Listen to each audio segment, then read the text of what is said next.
Hi guys, and welcome to my new series, 3 Retellings. This week, I'm reading 3 retellings of The Snow Queen, originally written by Hans Christian Andersen in 1845. But first thing first, I have to read the original story.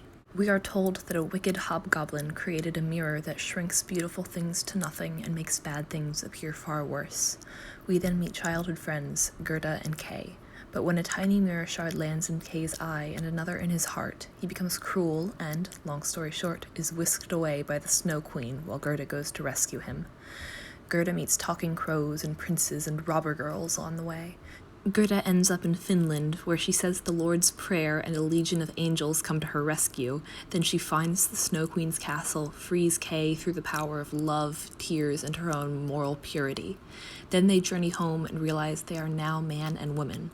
We end on the line, and they both sat there, grown up, yet children at heart, and it was summer. Warm, beautiful summer.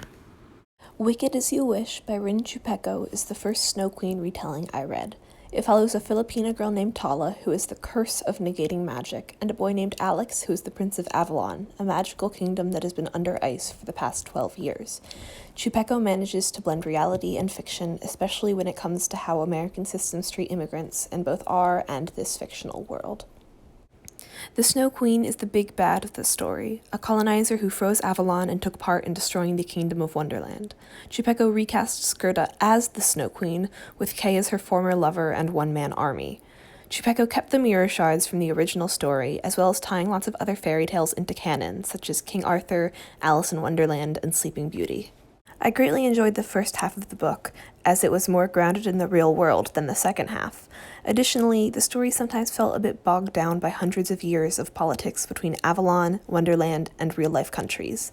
I enjoyed the story, but the Snow Queen elements could have been replaced by any other fairy tale villain. It was a solid 3 out of 5 stars, and I will read more of Chupeco's work, just not in this series. When it comes to retellings, I really enjoy stories that recontextualize the original, and, well, I think that this was an interesting book. It wasn't necessarily what I look for in a retelling. Before we move on to the other 2 books, we need to go back to a character briefly mentioned in the summary. That's the Robbergirl. Her story is 5th out of the 7 stories that make up the Snow Queen. When her mother captures Gerda, the Robbergirl saves her life and decides that Gerda will play with her and sleep in her bed. Despite the Robbergirl's threats of violence, once Gerda tells the Robbergirl about her quest to find Kay, the girl lets her go. They meet again happily at the end of the story, once Gerda has gotten Kay back. That leads us into The Mirror Season by Anna Marie McLemore. The book follows Ciela, who knows exactly what pan dulce a person needs to feel strong or brave or beautiful. But when she and a boy are both sexually assaulted at a school party, her magic leaves her. Flower petals start shattering and a mirror shard burrows into her. The book is breathtakingly beautiful, even as it's heartbreaking. While not necessarily a straight retelling of the Snow Queen, pun intended, it beautifully utilizes the Snow Queen elements and transforms them into metaphors for trauma. I gave this book a 5 out of 5 stars and love how McLemore engaged with the original story within the text. Both Ciela and the author relate more to the Robbergirl than to Gerda. McLemore writes in an author's note, "I was drawn to the broken mirror, enthralled and frightened by how a tiny piece of glass could change how the whole world looks. And the little robber girl, the only character in the story who, with her brown skin and dark hair, looked a little like me and my primas. And the Snow Queen herself, who made me wonder what happened to leave her so cold she feels most at home in the ice." My final retelling was Robbergirl by S.T. Gibson, which focuses on the 5th story that makes up the Snow Queen and turns it into a sapphic love story. Our Robbergirl is given a name, Helvig, and Gerda is given a slightly different quest, rescuing her younger brother, Kai. Helvig and her band of thieves stop Gerda on the road, and Helvig decides to keep her.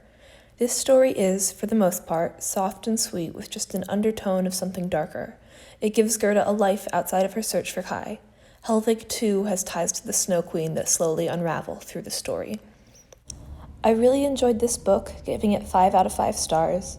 Gerda actually gets character and growth, something she never does in the original. And, let's be completely honest, the Robbergirl section was always a little bit gay. I do not particularly enjoy the original Snow Queen story. I find some elements interesting. Gerda's red shoes thrown into the river, a mirror with shards that can change a person's nature. But the original story, like many of Hans Christian Andersen's works, just feels preachy. I love what these retellings did with the story, though. From a retelling point of view, Robbergirl engages so beautifully with a fragment of the original story that has the potential to be so much more. And The Mirror Season is both a beautiful book full of magical realism, but it also interacts with the original in a profound way. Unfortunately, I did not love Wicked as You Wish, but I also fear that I did it a disservice by using it in this video. It was the first one I read, and I now realize it is less of a retelling and more of a story that uses elements from the Snow Queen as a backdrop. It has not slipped my attention that all of these books are in some way queer. That was not purposeful, more of a side effect of the books I tend to seek out and enjoy, but I find it hopeful in a way. I love that we write ourselves into fairy tales because we either don't see ourselves or don't get happy endings in the originals. There are links to all my sources as well as Goodreads and buy links to all the books I read in the description box below. Thanks for watching!